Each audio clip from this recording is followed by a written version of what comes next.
يفتح يفتحان يفتحون تفتح تفتحان يفتحن تفتح تفتحان تفتحون تفتحين تفتحان تفتحن افتح نفتح۔ اگر آپ پہلی مرتبہ یہ ویڈیوز دیکھ رہے ہیں تو آپ کو بتا دوں کہ اس کورس میں شامل ہونے کے 3 طریقے ہیں۔ پہلا طریقہ تو یہ ہے کہ آپ اسباق کو دھیان سے سنیں، ان میں جو کام دیا ہوا ہے وہ کام آپ کر کے نیچے تبصرہ خانے میں مجھے دکھائیں، میں انشاءاللہ آپ کا کام چیک کروں گا۔ دوسرا طریقہ یہ ہے کہ ڈسکرپشن میں دیے ہوئے لنک پر کلک کریں اور واٹس ایپ میں ہمارے جو گروپ ہے، مردوں کے لیے الگ گروپ ہے، خواتین کے لیے الگ، اس میں شامل ہو جائیں۔ وہاں آپ اپنا کام وائس ریکارڈنگ میں پیش کریں گے اور آپ کا کام وہاں پورا چیک کیا جائے گا، آپ کی رہنمائی کی جائے گی۔ تیسرا طریقہ یہ ہے کہ میرے واٹس ایپ نمبر پر مجھ سے براہ راست رابطہ کریں اور پرائیویٹ طور پر یہ کورس مجھ سے کریں، اور ان ویڈیوز میں جو کام آپ کو دیا جائے وہ کام آپ کریں اور کر کے مجھے پرائیویٹ طور پر واٹس ایپ پہ دکھائیں۔ اب شروع کرتے ہیں آج کا سبق، اور اس سبق کو دھیان سے سنیے گا اور اس میں جو کام دیا گیا ہے وہ ضرور کیجیے گا۔ اگر آپ نے صرف سننے پر اکتفا کیا تو علم الصرف کی مہارت صرف سننے سے کبھی بھی حاصل نہیں ہوتی، آپ کو یاد کرنا پڑے گا اور باقاعدہ آپ کو رٹنا پڑے گا، رٹا لگانا پڑے گا۔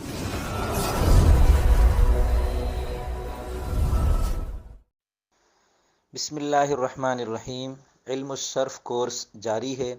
اس سبق میں ہم انشاءاللہ فعل مضارع کو سمجھیں گے۔ بالکل شروع سے ہم نے یہ سمجھا کہ لفظ کی 3 قسمیں ہیں، مصدر، مشتق اور جامد۔ پھر ان میں سے ہم نے مشتقات کو لیا، اس کی 2 قسمیں ہیں، اسم اور فعل۔ پھر فعل کو ہم نے لیا، اس میں زمانہ ہوتا ہے، زمانے کی 3 قسمیں ہیں، ماضی، حال اور مستقبل۔ تو اس میں سے ہم نے سب سے پہلے ماضی کو لیا۔ ماضی کی 6 قسمیں ہیں، ماضی مطلق، ماضی قریب، ماضی بعید، ماضی احتمالی، ماضی تمنائی اور ماضی استمراری۔ تو ان میں سے پہلی 5 قسمیں ہم نے گزشتہ اسباق میں پڑھ لی۔ اب ماضی استمراری کی باری ہے، لیکن چونکہ ماضی استمراری بنتا ہے 2 چیزوں سے، ایک کانا کی گردان جو کہ ہم نے ماضی بعید میں پڑھ لی، اور دوسرا فعل مضارع جو اس سبق میں انشاءاللہ ہم پڑھیں گے۔ جب ہم فعل مضارع کو اچھی طرح سمجھ لیں گے، اس کی گردان کا رٹا لگا لیں گے، تو اس کے بعد ہم اس کے شروع میں کانا کی گردان لگا کر ماضی استمراری کی مشق کر سکیں گے۔ فعل مضارع بنانے کا قاعدہ یہ ہے کہ ماضی کا جو سب سے پہلا صیغہ تھا، مثلا الفتح کھولنا سے فتح، اس کے شروع میں حروف عطینہ میں سے کوئی ایک حرف لگتا ہے۔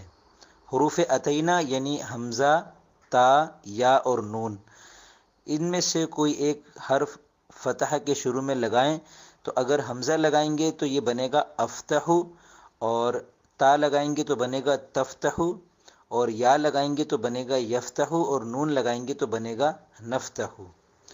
یہ فعل مضارع کے واحد کے صیغے ہیں، جبکہ تثنیہ کے صیغوں میں ہم نے ماضی میں جس طرح الف لگایا تھا، فعل مضارع میں بھی اسی طرح تثنیہ کے صیغوں میں الف لگے گا، اور جمع کے صیغوں میں یا تو واو لگاتے ہیں، یا پھر جمع مؤنث میں جس طرح ماضی میں ہم نے نون لگایا تھا فتحنا اور فتحتن، اسی طرح یہی نون یہاں فعل مضارع میں بھی جمع مؤنث کے دونوں صیغوں میں لگتا ہے۔ تو اب گردان ملاحظہ کیجئے، یفتح یفتحان یفتحون، تفتح تفتحان یفتحن، تفتح تفتحان تفتحون، تفتحین تفتحان تفتحن، افتح نفتح۔ تو یہ گردان فعل مضارع کی بن گئی۔ اس میں مزید دیکھ لیں، واحد کے جو صیغے ہیں ان میں سے واحد مذکر غائب ہے یفتح، یعنی شروع میں صرف یا کا اضافہ ہے، اور واحد مؤنث غائب اور واحد مذکر حاضر، یہ دونوں بالکل ایک جیسے ہیں، یعنی تفتح تفتح۔ واحد مؤنث حاضر کو بناتے ہیں تفتحین، اور واحد متکلم افتح اور جمع متکلم نفتح۔ تو گویا یفتح، تفتح، تفتح، افتح، نفتح چھوٹے صیغے ہیں، اور تفتحینہ جو ہے واحد مؤنث حاضر کا صیغہ، یہ تھوڑا سا لمبا ہے، اس کے آخر میں نون زبر نا کا اضافہ کیا گیا ہے، اور یہی نون دیگر تمام صیغوں میں بھی ہے، یعنی تثنیہ اور جمع کے جو صیغے ہیں ان کے آخر میں بھی نون ہے۔ البتہ جو تثنیہ کا نون ہے اس کے نیچے زیر ہے، اور جو جمع کا نون ہے اس کے اوپر زبر ہے۔ یہ میں علامتیں صرف اس لیے بتا رہا ہوں تاکہ ان کو اگر ذہن نشین کر لیں تو ان کے ذریعے سے بھی ہم کسی صیغے کو پہچان سکتے ہیں۔ تو ایک علامت تو یہ ہے کہ غائب کی صیغوں کے شروع میں یا ہے، سوائے واحد مؤنث غائب اور تثنیہ مؤنث غائب کے، کہ ان کے شروع میں تا ہے، اور حاضر کے 6 صیغوں کے شروع میں تا ہے، واحد متکلم کے صیغے کے شروع میں حمزہ ہے اور جمع متکلم کے صیغے کے شروع میں نون ہے. یہ ہو گئی پہلی علامت. اور دوسری علامت یہ ہے کہ واحد کے صیغے چھوٹے ہیں، تثنیہ اور جمع کے صیغوں کے آخر میں نون کا اضافہ ہے. البتہ واحد مؤنث حاضر جو ہے وہ بھی نون کے اضافے کے ساتھ ہے، جبکہ جمع میں سے جمع متکلم کا صیغہ جو ہے وہ چھوٹا ہے. تیسری علامت یہ ہے کہ تثنیہ کے تمام صیغوں میں الف آ رہا ہے. چوتھی علامت یہ ہے کہ جمع کے صیغوں میں جمع مذکر کے جو صیغہ ہے غائب کا بھی اور حاضر کا بھی اس میں واو ہے، اور جمع مؤنث کی جو دو صیغے ہیں جمع مؤنث غائب اور جمع مؤنث حاضر ان دونوں میں نون ہے. یہی علامت ماضی کی گردان میں بھی ہم نے دیکھی تھی. ایک اور علامت ان میں یہ بھی ہے کہ جو تثنیہ کے صیغے ہیں ان کے آخر میں نون کے نیچے زیر ہے، اور جو جمع کے صیغے ہیں ان کے آخر میں نون پر زبر ہے. البتہ واحد مؤنث حاضر کا صیغہ ایسا ہے کہ جس کے آخر میں نون ہے اور اس پر زبر ہے. یہاں میں آپ کو ایک اضافی بات اور بتا دیتا ہوں کہ فعل مضارع معرب کی اقسام میں شمار ہوتا ہے سوائے دو صیغوں کے، جمع مؤنث غائب اور جمع مؤنث حاضر.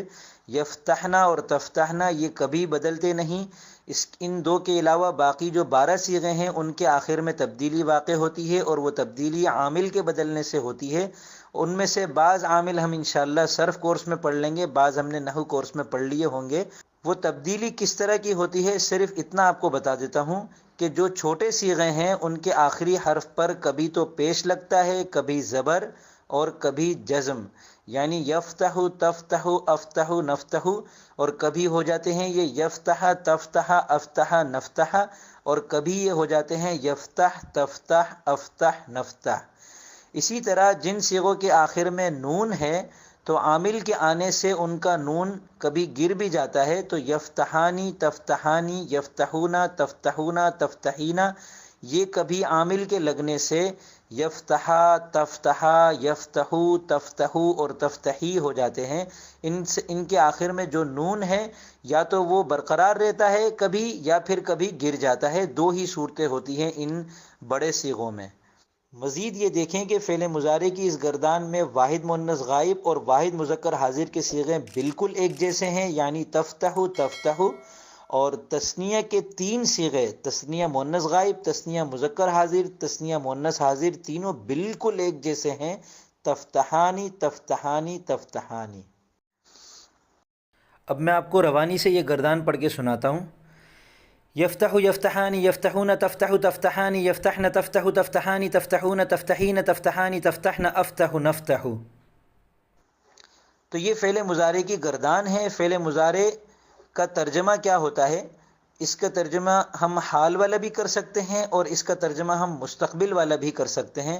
حال کا ترجمہ کریں گے تو بالترتیب 14 صیغوں کا ترجمہ ہوگا. وہ کھولتا ہے، وہ دو کھولتے ہیں، وہ سب کھولتے ہیں، وہ کھولتی ہے، وہ دو کھولتی ہیں، وہ سب کھولتی ہیں. تو کھولتا ہے، آپ دو کھولتے ہیں، آپ سب کھولتے ہیں. تو کھولتی ہے، آپ دو کھولتی ہیں، آپ سب کھولتی ہیں. میں کھولتا ہوں، ہم کھولتے ہیں، یا پھر میں کھولتی ہوں، ہم کھولتی ہیں. متکلم میں مذکر مؤنث برابر ہیں. اسی طرح حال کے ترجمے کی ایک صورت اور بھی ہے. وہ کھول رہا ہے، وہ دو کھول رہے ہیں، وہ سب کھول رہے ہیں. وہ کھول رہی ہے، وہ دو کھول رہی ہیں، وہ سب کھول رہی ہیں. تو کھول رہا ہے، تم دو کھول رہے ہو، آپ سب کھول رہے ہیں. تو کھول رہی ہے، تم دو کھول رہی ہو، آپ سب کھول رہی ہیں. میں کھول رہا ہوں یا میں کھول رہی ہوں، ہم کھول رہے ہیں یا ہم کھول رہی ہیں. یہ ہے اس فعل مضارع کا حال والا ترجمہ، جس کی 2 الگ الگ صورتیں ہیں. دونوں کی عربی اسی طرح بنے گی. اور فعل مضارع کو ہم مستقبل والا ترجمہ بھی کر سکتے ہیں. وہ اس طرح ہوگا: وہ کھولے گا، وہ دو کھولیں گے، وہ سب کھولیں گے. وہ کھولے گی، وہ دو کھولیں گی، وہ سب کھولیں گی. تو کھولے گا، تم دو کھولو گے، آپ سب کھولیں گے. تو کھولے گی، تم دو کھولو گی، آپ سب کھولیں گی. میں کھولوں گا یا میں کھولوں گی، ہم کھولیں گے یا ہم کھولیں گی. تو یہ فعل مضارع کا ترجمہ ہے. یعنی فعل مضارع کے اندر حال والا بھی ترجمہ کر سکتے ہیں، مستقبل والا ترجمہ بھی کر سکتے ہیں. تو گویا فعل کے اندر زمانے کے اعتبار سے جو 3 قسمیں ہم نے پڑھی تھی، ماضی، حال اور مستقبل، تو ماضی کے لیے ہم نے ماضی کی 6 قسمیں پڑھی. ان میں سے ایک باقی ہے جو آئندہ سبق میں پڑھیں گے، جو الحمدللہ سمجھ میں آ گئی ہوگی. رٹا لگانے کے اعتبار سے اس کو ہم اگلے سبق پہ رکھتے ہیں. اور باقی حال اور مستقبل کے لیے یہ فعل مضارع ہے. اس کا نام فعل مضارع ہے. نام بظاہر تھوڑا سا مشکل ہے، آپ کو یاد کرنا ہوگا کیونکہ گرامر کی کتابوں میں یہ نام بکثرت استعمال ہوتا ہے. تو یہ فعل مضارع یہ نام آپ کو 3-4 مرتبہ آپ دہرائیں گے تو آپ کو پھر آسان لگے گا. ایک چیز جب اجنبیت ہوتی ہے تو وہ مشکل ہوتی ہے، جب اس کی اجنبیت آپ ختم کر دیتے ہیں تو اس کی مشکل بھی ختم ہو جاتی ہے اور وہ آسان ہو جاتی ہے. تو فعل مضارع ہم نے پڑھا، اس کے اندر حال بھی ترجمہ کر سکتے ہیں، اس میں ہم مستقبل والا ترجمہ بھی کر سکتے ہیں. تو اب پہلا کام آپ کا اس سبق کا یہ ہے کہ یہ پوری گردان ترجمے کے ساتھ اپنی کاپی پر لکھیں. دوسرا کام یہ ہے کہ یہ پوری گردان اچھی طرح یاد کریں، ان کا ترجمہ بھی یاد کریں. اور ترجمہ ایک آدھ مرتبہ سمجھنے کے اعتبار سے یاد کر لینا ضروری ہے، گردان کو البتہ اچھی طرح ازبر کرنا ہوگا. اس کے بعد تیسرا کام یہ ہے کہ اس گردان کو 500 مرتبہ دہرائیں فتح یفتح سے، یعنی یفتح یفتحان یفتحون تفتح تفتحان یفتحن تفتح تفتحان تفتحون تفتحین تفتحان تفتحن افتح نفتح، اس طرح اس گردان کو 500 مرتبہ دہرائیں. اگلا کام یہ ہے کہ 5 الگ الگ مادوں سے 100 مرتبہ فعل مضارع کی یہ گردان دہرائیں. ٹھیک ہے. اور آخری کام یہ ہے کہ الگ الگ مادوں سے ماضی اور مضارع کے، ماضی کی جو 5 قسمیں پڑھیں اور مضارع کی یہ ایک قسم اور پڑھ لی، تو یہ کل 6 گردانیں آپ نے پڑھ لی ہیں. تو الگ الگ آپ مادے لیں. صفوۃ المصادر کتاب یقیناً آپ نے خرید لی ہوگی، اس میں سے دیکھ کر 4-5 الگ الگ مادے یا جتنے بھی آپ لے لیں ان میں سے 50 صیغے اپنی کاپی میں لکھیں اور اسی طرح لکھنے ہیں نمبر شمار، اس کے بعد عربی صیغہ، اس کے بعد اس کا اردو ترجمہ اور پھر صیغے کا نام. مثلا نمبر 1 لگایا آپ نے اور اس کے بعد آپ نے لکھا تجعلانی، اور پھر اس کے بعد اس کا ترجمہ لکھا وہ 2 بناتی ہیں، اور پھر آگے آپ نے اس صیغہ کا نام لکھا تثنیہ مؤنث غائب. امید کرتا ہوں یہ ویڈیو آپ کو سمجھ میں بھی آئی ہوگی، پسند بھی آئی ہوگی، اور آج کا جو کام آپ کو ملا ہے وہ یقیناً آپ کریں گے. کام کرنے کے بعد یا تو نیچے تبصرہ خانے میں مجھے دکھائیں، میں انشاءاللہ آپ کا کام چیک کروں گا، اور اس کی کوئی فیس نہیں ہے. یا ڈسکرپشن میں دیے ہوئے لنک پر کلک کریں اور واٹس ایپ گروپ کو جوائن کر لیں، اس کی ماہانہ فیس ہے. یا پھر مجھ سے پرائیویٹ طور پر واٹس ایپ پر رابطہ کریں اور پرائیویٹ مجھ سے کورس کر لیں، وہاں مجھے کام دکھائیں، اس کی فیس الگ ہے. اب میں اجازت چاہوں گا. فی امان اللہ.